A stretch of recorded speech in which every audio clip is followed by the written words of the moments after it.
तो नमस्कार दोस्तों, एक बार फिर से आपका स्वागत है हमारे इस यूट्यूब चैनल प्रिपरेशन अड्डा पर। आज के इस वीडियो में हम आप लोगों के लिए एक बहुत ही इंपॉर्टेंट जॉब की नोटिफिकेशन लेकर के आए हैं। हालांकि ये जॉब की नोटिफिकेशन नहीं, ये अप्रेंटिसशिप वैकेंसी की नोटिफिकेशन है। आज के इस वीडियो में हम आप लोगों को बताने वाले हैं कि बीईएमएल यानी भारत अर्थ मूवर लिमिटेड, जो कि एक ministry of defence government of India की कंपनी है, यानी पीएसयू सेक्टर की कंपनी है। उसके लिए जो अप्रेंटिस की पोस्ट निकाली गई है, उसके लिए आप घर बैठे ऑनलाइन अप्लाई कैसे कर सकते हैं अप्रेंटिसशिप की ट्रेनिंग अगर आप लेना चाहते हैं तो। उससे पहले हमारे सामने उसकी जो नोटिफिकेशन है, उसके नोटिफिकेशन की पीडीएफ है। इसमें से जो मेन की पॉइंट्स हैं उसके बारे में हम लोग समझ लेते हैं। इसके बाद हम लोग इसके step by step apply process को समझेंगे। तो ये जो वैकेंसी निकाली गई है बीईएमएल यानी भारत अर्थ मूवर लिमिटेड द्वारा निकाली गई है, जो कि एक government of India undertaking company है। ठीक है, डिफरेंट ट्रेड के लिए और डिफरेंट स्ट्रीम के लिए यहाँ पे वैकेंसी निकाली गई है। जिन लोगों ने बीई या फिर बीटेक किया हुआ है, जिन लोगों ने डिप्लोमा इंजीनियरिंग की हुई है, जिन लोगों ने ग्रेजुएट बीए बीकॉम बीसीए किया हुआ है, या फिर बीएससी किया हुआ है, या फिर जिन लोगों ने आईटीआई किया हुआ है, उन लोगों के लिए ये वैकेंसी निकाली गई है। यानी डिफरेंट है, डिफरेंट ये के लिए।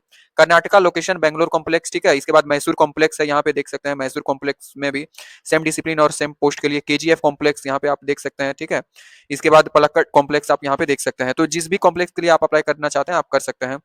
तो ये जो है डिसिप्लिन वाइज यहाँ पे, ठीक है, ट्रेड वाइज, इसके बाद टोटल सीट, इसके बाद सीट जो कैटेगरी वाइज सीट, उन सब के बेसिस पे यहाँ पे वैकेंसी निकाली गई है। ठीक है, आप लोग यहाँ पे एक बार अच्छे तरीके से इसको देख लेंगे।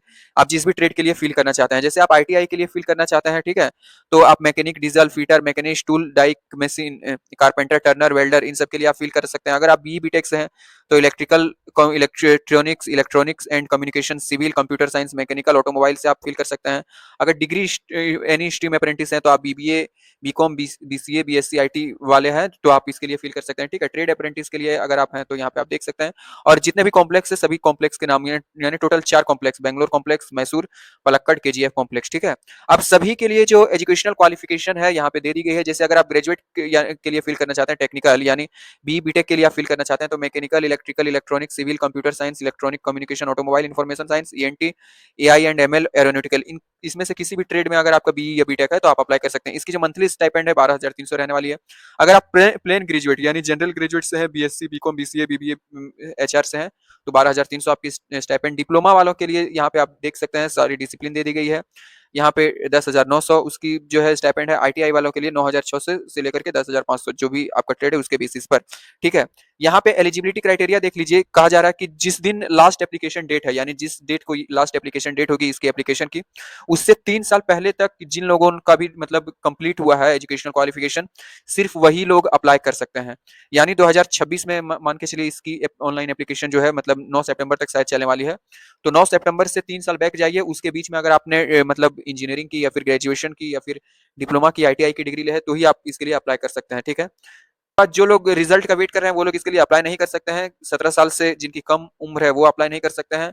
कोई ऑलरेडी अप्रेंटिसशिप कर रहा है या फिर ऑलरेडी कर चुके हैं तो वो इसके लिए अप्लाई नहीं कर सकते हैं। ठीक है, इसके बाद आपको अपना बैंक अकाउंट नंबर जो है आपके आधार के साथ सीडिंग करवाना होगा। सीडिंग का मतलब होता है कि लिंक करवाना होगा, प्रेफरेंस देना होगा। तो आप इस वेबसाइट पर जाके myaadhar.uidi.gov.in/bank सीडिंग स्टेटस, इस पर जाके आप अप्लाई कर सकते हैं। ठीक है, यहाँ पर जाके आप जो है बैंक सीडिंग स्टेटस अपना देख सकते हैं। रिक्वायर्ड डॉक्यूमेंट्स यहाँ पे बताया गया है कि apprenticeship registration, enrolment number, NATS NAPS 100% completed updated profile portal. ठीक है, यानी एनएटीएस और एनएपीएस पोर्टल पर आपको जो है रजिस्ट्रेशन ऑलरेडी मतलब कंफर्म कर लेना होगा। ठीक है, तभी आप इसके लिए अप्लाई करेंगे, वरना आपकी जो है मेरिट लिस्ट में नाम नहीं आएगी। मार्कशीट सर्टिफिकेट की कॉपी आपको रखनी है। ठीक है, इसके बाद एज प्रूफ एससी एसटी के लिए फिल करते हैं तो उससे रिलेटेड जो सर्टिफिकेट होते हैं, बैंक की कैंसल चेक या फिर पासबुक की फर्स्ट पेज, डीबीटी के लिए मतलब आपको जो डायरेक्ट बेनिफिट ट्रांसफर होगी वो, passport size photo, identity card आपको चाहिए। ठीक है, यहाँ पे पूरा एप्लीकेशन प्रोसेस बता दिया गया है कि सबसे पहले जो है जो भी आईटीआई लेवल पर अप्लाई करना चाहते हैं उन्हें एनएपीएस यानी नेशनल अप्रेंटिसशिप पोर्टल पर रजिस्ट्रेशन करना होगा, और जो भी डिग्री या फिर डिप्लोमा होल्डर है उन्हें एनएटीएस पोर्टल पर रजिस्ट्रेशन करना होगा। इसके बाद स्टेप 2 में यहाँ पे कहा गया है कि आपको एनएटीएस एनएपीएस रजिस्ट्रेशन नंबर जब मिल जाएगा फिर बीईएमएल की वेबसाइट पर जाएंगे, इस वाले लिंक पर जाएंगे, वहां से आप डायरेक्ट जो है अप्लाई करेंगे। ठीक है, तो इसके बाद जो है मेरिट के बेसिस पे यानी जो भी आपका मार्क्स रहेगा पार्टिकुलर ट्रेड में उस डिसिप्लिन के लेवल पे, उसी के बेसिस पे आपका जो है मतलब सिलेक्शन होगा। इसके बाद हो सकता है या फिर सिलेक्शन ना हो तो हो सकता है कि आपका पहले रिटन टेस्ट हो। ठीक है, यहाँ पे एक बात कही गई है कि there is no application fee, written examination और इंटरव्यू प्रोसेस फॉर एप्लीकेंट, यानी किसी भी तरीके का एप्लीकेशन फी आपको नहीं लगने वाला है इसके अप्लाई करने के लिए। ठीक है, तो यहाँ पे जो भी मेन की पॉइंट्स की जानकारी थी वो हमने आपको दे दी है। अब अगर आपको और भी डिटेल्ड जानकारी चाहिए तो मैं वीडियो के डिस्क्रिप्शन में इस नोटिफिकेशन को डाल दूंगा, आप वहां से डाउनलोड करके एक बार अच्छे तरीके से पूरे नोटिफिकेशन को रीड आउट कर लें और चेकआउट कर लें। इसके बाद अप्लाई करने की लिंक भी मैं वीडियो को डिस्क्रिप्शन में दूंगा। जैसे ही आप उस लिंक पर क्लिक करेंगे सीधे इस वाले वेबसाइट पर रिडायरेक्ट हो जाएंगे। यहाँ पर आने के बाद सबसे पहले थोड़ा सा नीचे स्क्रॉल डाउन करना है। अच्छा, जिस भी ये मतलब पोस्ट के लिए आप अप्लाई करना चाहते हैं उससे रिलेटेड जो भी ये है व्यू वाले बटन पर आप देख सकते हैं। जैसे कारपेंटर के लिए अप्लाई करना चाहते हैं तो यहाँ पे व्यू वाले बटन पर क्लिक करेंगे, आपके सामने जो है उसकी जो नोटिफिकेशन है पूरी ओपन हो जाएगी। अब आप यहाँ से देख सकते हैं, ठीक है, नोटिफिकेशन को मतलब सेम एडवर्टाइजमेंट खुलेगी। सारी चीजों को करने के बाद स्क्रॉल डाउन करना है। यहाँ पे जो है यहाँ पे रजिस्ट्रेशन वाले सेक्शन में चले आएंगे, जो राइट साइड में जो आपको मिलेगा, ठीक है, बॉटम राइट में। तो यहाँ पे सबसे पहले हमें रजिस्ट्रेशन कंप्लीट करना होगा। तो सबसे पहले यहाँ पे न्यू रजिस्ट्रेशन वाले बटन पर क्लिक करना है। न्यू रजिस्ट्रेशन वाले बटन पर क्लिक करने के बाद यहाँ पे देखिए हमारे सामने रजिस्ट्रेशन फॉर्म ओपन हो गई है। यहाँ पे एडवर्टाइजमेंट नंबर हमें सिलेक्ट कर लेना है। एडवर्टाइजमेंट नंबर सिलेक्ट करने के बाद जिस भी कोर्स से हमें मतलब अप्लाई करना है, diploma, graduate, graduate general stream या फिर आईटीआई फुल टाइम, जिससे भी हम अप्लाई करना चाहते हैं उसको हम यहाँ से चूज कर लेंगे। चूज करने के बाद ट्रेड अप्लाइड फॉर, जिस भी ट्रेड से हम अप्लाई करना चाहते हैं, बीकॉम, बीबीए, बीसीए, बीएससी, जिस भी ट्रेड से अप्लाई करना चाहते हैं उसको हम यहाँ से चूज करेंगे। चूज करने के बाद कॉम्प्लेक्स अप्लाइड फॉर, ठीक है, जिस भी कॉम्प्लेक्स है, तो बीसीए और बीएससी के लिए बेंगलोर कॉम्प्लेक्स यहाँ पे खाली है तो यहाँ पे हम चूज कर लेंगे बेंगलोर कॉम्प्लेक्स। अब यहाँ पे नेम, नेम वाले कॉलम में सबसे पहले यहाँ पे फर्स्ट नेम फिल करेंगे, इसके बाद यहाँ पे मिडिल नेम फिल करेंगे, यहाँ पे हम लास्ट नेम फिल करेंगे, ठीक है, कैंडिडेट का फर्स्ट, मिडिल और लास्ट नेम, ठीक है। इसके बाद कैटेगरी, जो भी कैंडिडेट की कैटेगरी है यहाँ से हम चूज करेंगे, ठीक है, कैंडिडेट की जो भी कैटेगरी है। इसके बाद यहाँ पे जैसे हमने एससी चूज किया है तो यहाँ पे सर्टिफिकेट इशू डेट हमें दिया है, ठीक है, मतलब जिस भी डेट को हमारी सर्टिफिकेट इशू हुई है उस डेट को यहाँ पे चूज कर लेंगे। इसके बाद यहाँ पे हम डेट ऑफ बर्थ, कैंडिडेट का जो भी डेट ऑफ बर्थ है उस डेट ऑफ बर्थ को हम इस वाले कैलेंडर से चूज कर लेंगे, ठीक है। तो नीचे स्क्रॉल डाउन करेंगे, मोबाइल नंबर हम यहाँ पे डालेंगे, जो भी कैंडिडेट का एक्टिव मोबाइल नंबर है वो हम यहाँ पे डालेंगे। इसके बाद यहाँ पे ईमेल आईडी, यहाँ पे जो भी कैंडिडेट की ईमेल आईडी है वो हम यहाँ पे डालेंगे। डालने के बाद यहाँ पे सेंड ओटीपी वाले बटन पर क्लिक करेंगे।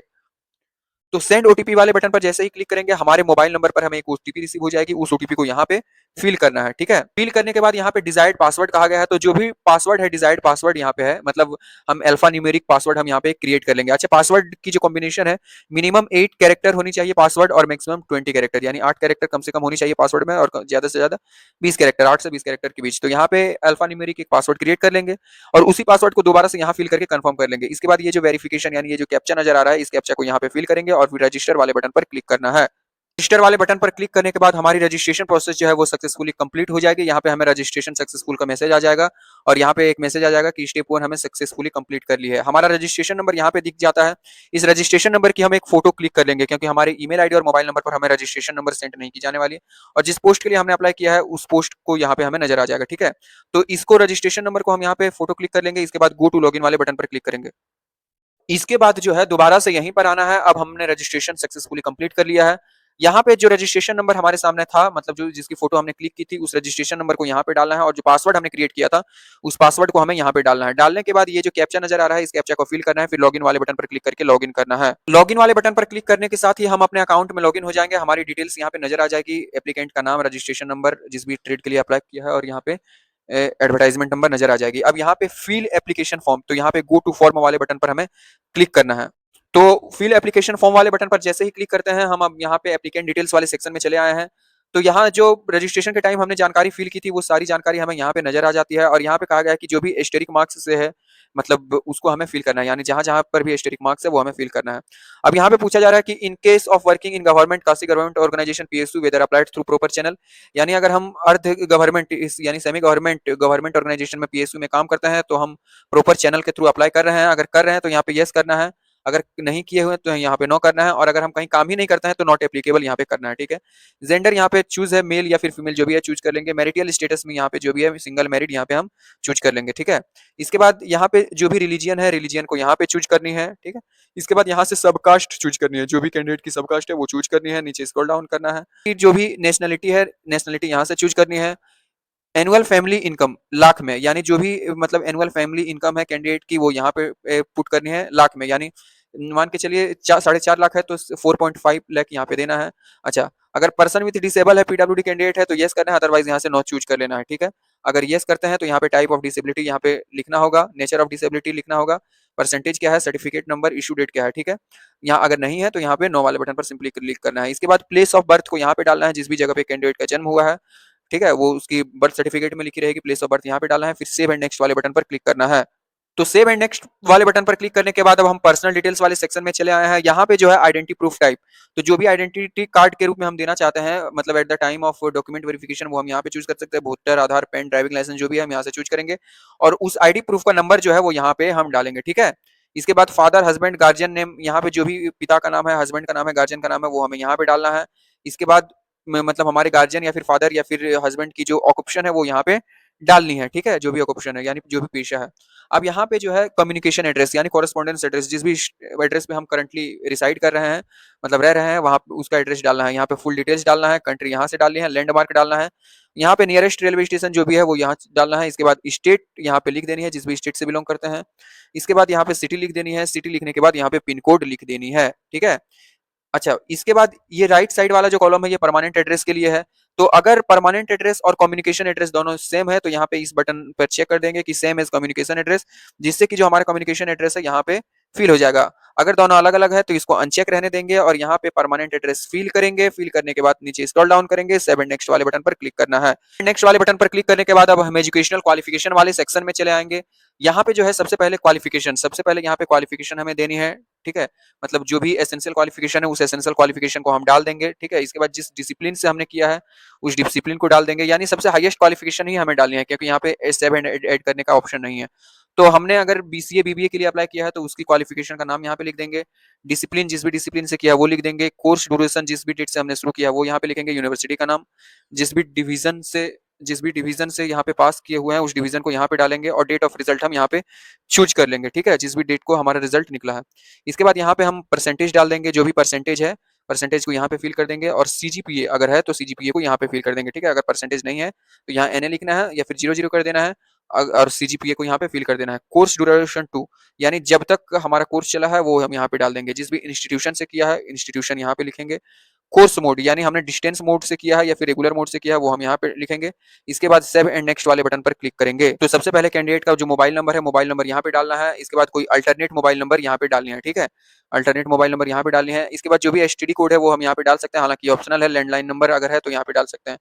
इसके बाद जो भी प्राइमरी ईमेल है कैंडिडेट की वो यहाँ पे डालनी है। इसके बाद यहाँ पे हम सेकेंडरी ईमेल डाल सकते हैं, हालांकि ये मैंडेटरी नहीं है। थोड़ा सा नीचे स्क्रॉल डाउन करेंगे, अकाउंट होल्डर का नाम यहाँ पे लिखेंगे। ठीक है, बैंक क्योंकि हमें बैंक की डिटेल्स देनी होगी तो अकाउंट होल्डर का नाम यहाँ पे लिखेंगे। इसके बाद बैंक का नाम यहाँ पे लिखेंगे, जिस भी बैंक में है। ब्रांच का नाम यहाँ पे लिखेंगे, जिस भी ब्रांच में हमारा खाता है पार्टिकुलर बैंक के। ठीक है, ब्रांच की जो सिटी है वो हम यहाँ पे लिखेंगे। यहाँ पे हम अकाउंट नंबर डालेंगे, अपना जो भी मतलब कैंडिडेट का अकाउंट नंबर है, ताकि जो स्टाइपेंड है वो डायरेक्ट DBT के थ्रू उसी अकाउंट में ट्रांसफर होगी। इसके बाद यहाँ पे IFSC कोड यानी IFSC कोड जो भी बैंक की होती है वो यहाँ पे डालनी है। इसके बाद यहाँ पे MICR कोड, अगर MICR कोड नहीं पता है तो नहीं डालिए, हालांकि MICR कोड आपके पासबुक में लिखी रहती है। तो यहाँ पे MICR कोड डाल भी सकते हैं, नहीं भी डाल सकते हैं, ये मैंडेटरी नहीं है। इन सारी चीजों को करने के बाद सेव एंड नेक्स्ट वाले बटन पर क्लिक करना है। तो कॉन्टैक्ट डिटेल्स को सेव करने के बाद अब हम यहाँ पे जो है लास्ट सेक्शन में चले आए हैं। यहाँ पे हमें फोटो और सिग्नेचर अपलोड करना होगा। तो फोटो के लिए यहाँ पे कहा गया है कि recent passport size colour photograph होनी चाहिए। डायमेंशन 150 x 175 पिक्सल होनी चाहिए। जो साइज है फोटो की वो 50 KB से ज्यादा नहीं होनी चाहिए। यहाँ पे सिग्नेचर अपलोड करनी है, 50 KB से ज्यादा नहीं। डायमेंशन 240 x 100 होनी चाहिए। ठीक है, कैपिटल लेटर में सिग्नेचर नहीं होनी चाहिए। व्हाइट पेपर पर ब्लैक ब्लू इंक से सिग्नेचर होनी चाहिए। ठीक है, तो यहाँ पे जो है चूज फाइल पर क्लिक करके फोटो अपलोड करेंगे। यहाँ पे चूज फाइल पर क्लिक करके हम सिग्नेचर अपलोड करेंगे। यहाँ पे डिक्लेरेशन हमें नजर आ जाता है। इस डिक्लेरेशन को हमें यहाँ पे चेक करना है। के बाद यहाँ पे सेव एंड प्रीव्यू वाला बटन है, इस पर हम क्लिक करेंगे। तो सबमिट एंड प्रीव्यू वाले बटन पर क्लिक करने के बाद हमारी जो एप्लीकेशन है वो सक्सेसफुली अप्लाई हो जाएगी, यानी मतलब फिल हो जाएगी। इसके बाद दोबारा से हमें यहीं पे आना है। यहाँ पे फिल एप्लीकेशन फॉर्म पर हमने पिछली बार क्लिक किया था, इस बार हमें जो है एप्लीकेशन को प्रिंट करना है। तो यहाँ पे प्रिंट वाले बटन पर क्लिक करना है। प्रिंट वाले बटन पर जैसे ही क्लिक करते हैं हमारी एप्लीकेशन यहाँ पे नजर आ जाती है। इसको हम लोग Ctrl+P से या फिर किसी भी मतलब प्रिंटर से जो है इसको प्रिंट करके हम इसको रख लेंगे फ्यूचर रेफरेंस के लिए, क्योंकि ये बहुत ही एक इंपॉर्टेंट डॉक्यूमेंट है। At the time of document verification हमें इन्हें प्रोड्यूस करना होगा। तो ये थी हमारी आज की जानकारी कि BEML द्वारा अप्रेंटिस की जो वैकेंसी निकाली गई है उसके लिए आप अप्लाई कैसे कर सकते हैं। अगर आपको हमारी जानकारी अच्छी लगी है तो हमारे चैनल प्रिपरेशन अड्डा को लाइक सब्सक्राइब करना ना भूलें, साथ ही बेल आइकन को दबाना ना भूलें, ताकि सारी लेटेस्ट जॉब और उसके अप्लाई करने की जो जानकारी है आपसे ना छूटे। धन्यवाद।